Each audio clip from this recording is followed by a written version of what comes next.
Assalamualaikum warahmatullahi wabarakatuh. Perkenalkan, nama saya Heri Susanto, NPM 1811060491 dari Biologi F semester 5.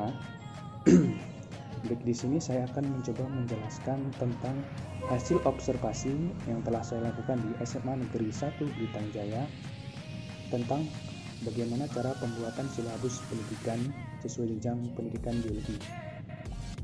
Sebelumnya, studi ini dibuat untuk memenuhi tugas dari mata kuliah telaah kurikulum yang diampu oleh Bapak Asep Yusuf Hamdani, SPG MSI. Profil dari SMA Negeri 1 Blitar Jaya. Nama sekolahan SMA Negeri 1 Blitar Jaya.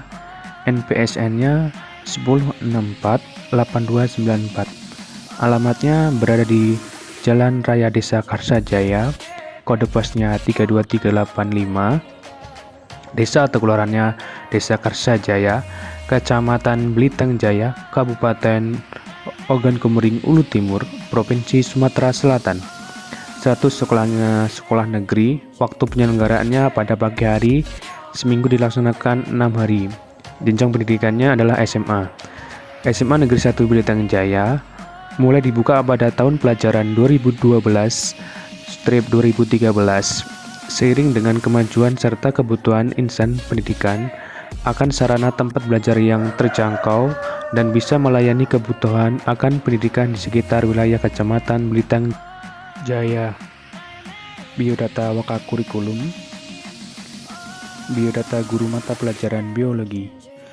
Apa itu perangkat pembelajaran? Perangkat pembelajaran adalah alat atau perlengkapan untuk melaksanakan proses yang memungkinkan pendidik dan peserta didik melakukan kegiatan pembelajaran. Contoh dari perangkat pembelajaran adalah seperti kalender pendidikan, program tahunan, program semester, silabus, kriteria kelulusan minimal, RPP, dan yang lainnya. Baik, pada kali ini yang akan kita bahas adalah silabus pendidikan. Apa sih silabus pendidikan? Merupakan sebuah komponen perangkat pembelajaran dari rencana pembelajaran pada suatu kelompok mata pelajaran dengan tema tertentu yang mencakup standar kompetensi, kompetensi dasar, materi pembelajaran, indikator, penilaian, alokasi waktu, dan sumber belajar yang dikembangkan oleh setiap satuan pendidikan. Fungsi dari silabus pendidikan sebagai pedoman pengembangan perangkat pembelajaran yang lebih lanjut. Kemudian mulai dari perencanaan, pengolahan kegiatan pembelajaran, dan pengembangan penilaian. Langkah-langkah dalam pembuatan silabus pendidikan.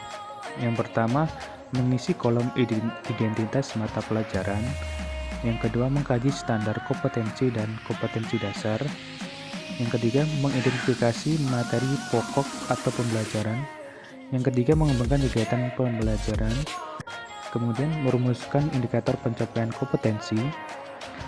Selanjutnya penentuan jenis penilaian, kemudian menentukan alokasi waktu, dan yang terakhir adalah menentukan sumber belajar.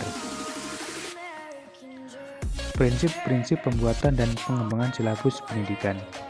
Pengembangan silabus diserahkan sepenuhnya kepada setiap satuan pendidikan, khususnya bagi yang sudah mampu melakukannya.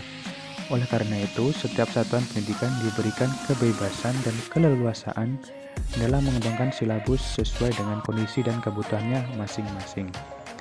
Agar pengembangan silabus yang dilakukan oleh setiap satuan pendidikan tetap berada dalam bingkai pengembangan kurikulum nasional, maka perlu memperhatikan prinsip-prinsip pengembangan silabus. Baik, di sini saya akan mencoba membuat silabus pendidikan biologi. Yang pertama, satuan pendidikannya yang kita pakai adalah untuk SMA. Kemudian untuk kelasnya kita ambil contoh dari kelas 11. Dan untuk alokasi waktunya 3 jam pelajaran per minggu. Baik, untuk yang pertama adalah kompetensi dasar. Di sini kita akan menjelaskan tentang komponen kimiawi penyusun sel, struktur, fungsi, dan proses yang berlangsung dalam sel sebagai unit kehidupan terkecil.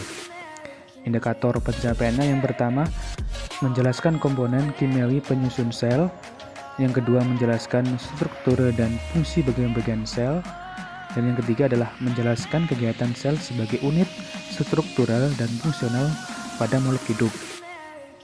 Kemudian untuk materi pokoknya, yang pertama kita mengambil sel. Nah, dalam sel ini kita bisa mengambil dari komponen kimiawi penyusun sel, struktur dan fungsi bagian-bagian sel, dan yang kemudian kegiatan sel sebagai unit struktural dan fungsional makhluk hidup.